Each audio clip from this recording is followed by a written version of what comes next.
পরবর্তী রাষ্ট্রপতির সম্ভাব্য তালিকায় মির্জা ফখরুল, ডক্টর ইউনূস সহ বেশ কয়েকজন। বিএনপির সর্বোচ্চ ফোরামে হবে প্রার্থী চূড়ান্ত। সেপ্টেম্বরে সংসদ অধিবেশন এই নির্বাচন।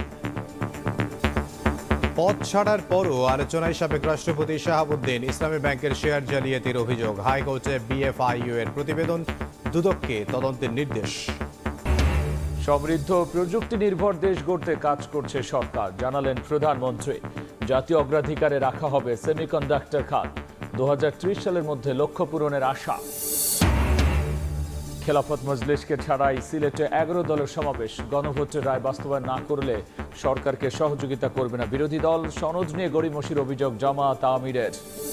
বিএনপির স্থায়ী কমিটির বৈঠকে পরবর্তী রাষ্ট্রপতির নাম নির্ধারিত হবে বলে জানিয়েছেন দলটির মহাসচিব মির্জা ফখরুল ইসলাম আলমগীর। আর আইনমন্ত্রী জানিয়েছেন সেপ্টেম্বরের সংসদ অধিবেশনে হবে নতুন রাষ্ট্রপতি নির্বাচন।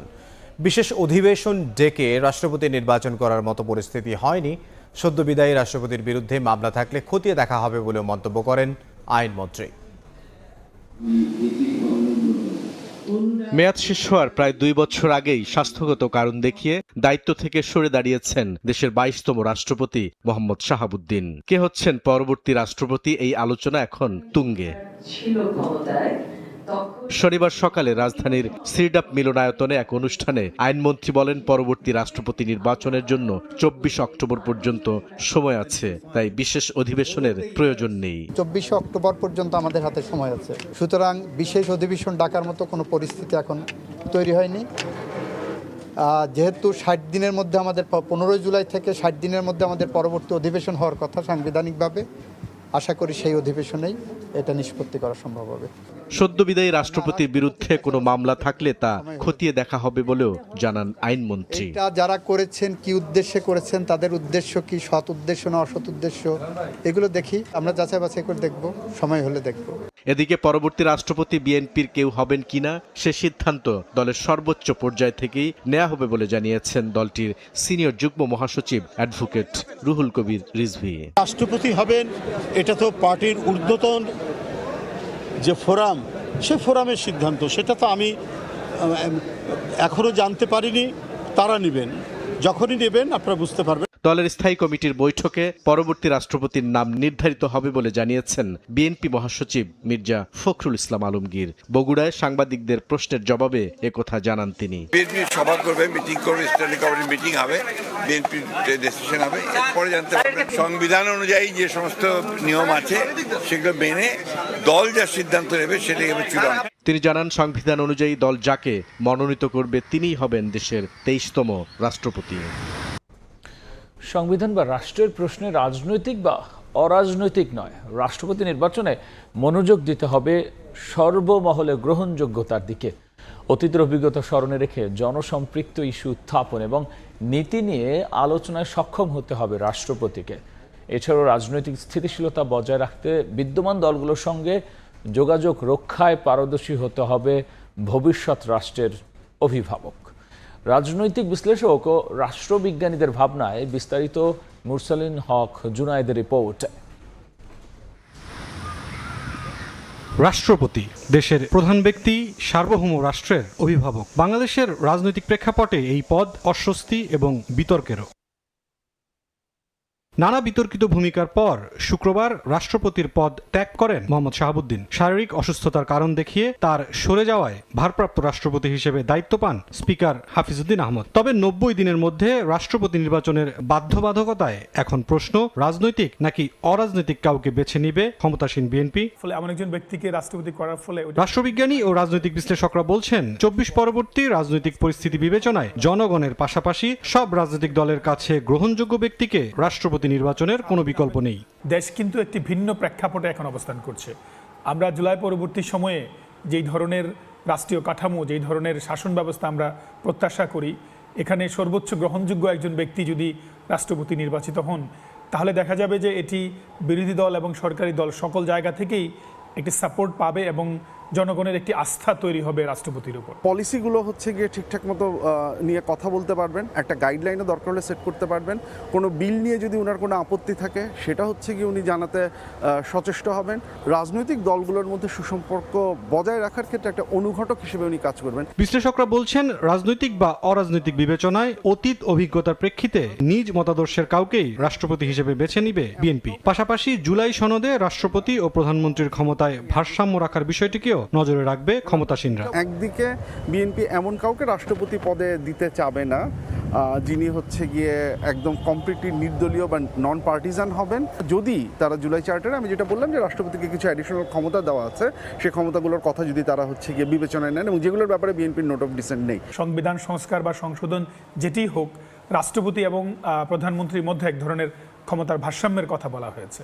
তো এই ভারসাম্যটি যদি প্রতিষ্ঠা করা হয়, সেই ক্ষেত্রে রাজনৈতিকভাবে যিনি দক্ষ, যার প্রজ্ঞা আছে, সে যদি রাষ্ট্রপতি না থাকে, তাহলে এই ভারসাম্যের জায়গাটি কিন্তু রক্ষা করা সম্ভব হবে না। দেশের 23তম রাষ্ট্রপতি হিসেবে এখন পর্যন্ত 6 জনের নাম বেশ জোরে সোরে উচ্চারিত হচ্ছে, যার মধ্যে 4 জন বিএনপির নীতি নির্ধারণী ফোরামের সদস্য, 1 জন সাবেক বিচারপতি এবং অবশিষ্ট জন সরকারের চুক্তিভিত্তিক সচিব। আছে ডক্টর মোহাম্মদ ইউনূসের নামও। খেলাফত মজলিসকে ছাড়াই সিলেটে শেষ হলো জুলাই সনদ বাস্তবায়নে 11 দলীয় ঐক্যের বিভাগীয় সমাবেশ। গণভোটের রায় বাস্তবায়ন না করলে সরকারকে বিরোধী দল সহযোগিতা করবে না বলে হুঁশিয়ারি দেন এনসিপির আহ্বায়ক নাহিদ ইসলাম। আর যে কোনো মূল্যে গণভোটের রায় বাস্তবায়ন করা হবে বলে হুঁশিয়ারি দেন জামাত আমির ডক্টর শফিকুর রহমান। জুলাই সনদ বাস্তবায়নের দাবিতে গত মে মাসে শুরু হওয়া 11 দলের ধারাবাহিক বিভাগীয় সমাবেশ শনিবার শেষ হলো সিলেটে। সমাবেশ ঘিরে সকাল থেকে জোটের কর্মী সমর্থকদের ভিড় বাড়ে নগরীর আলিয়া মাদ্রাসা মাঠে। তবে এদিন মঞ্চে দেখা যায়নি জোটের শরিক খেলাফত মজলিসের নেতাদের। বক্তব্যে জোটের নেতারা অভিযোগ করেন, গণভোট ও জুলাই সনদ নিয়ে জনগণের সঙ্গে প্রতারণা করেছে বিএনপি। জনগণের রায়কে তারা ক্ষমতায় এসেই অবজ্ঞা করা শুরু করেছে। তাদের 31 দফাতে সংবিধান সংস্কার কমিশনের কথা উল্লেখ থাকলেও নির্বাচিত হওয়ার পরেও সংস্কার কি তারা ভুলে গিয়েছে। যতদিন পর্যন্ত জুলাই বিপ্লবের লক্ষ্য অর্জিত না হবে, ততদিন পর্যন্ত আমরা ঐক্যবদ্ধ আন্দোলন চালিয়ে যাব ইনশাআল্লাহ। সরকারের সমালোচনা করে জামায়াত আমির শফিকুর রহমান হুঁশিয়ারি দেন, যে কোনো মূল্যে জুলাই সনদের বাস্তবায়ন করা হবে। এখন কোনো ধানাই পাড়াই মানি না, গণভোটের গণরায় বাস্তবায়ন করতে হবে। আপনারা উভয়ে ভোট চেয়েছেন, সরকারি দল ভোট চেয়েছেন, বিরোধী দল ভোট চেয়েছেন, আমাদেরকে হা ভোট দিতে বলেছেন, আমরা হা ভোট বিজয়ী করে দিয়েছি। এখন আমাদের হা ভোটের বাস্তবায়ন দেখতে চাই।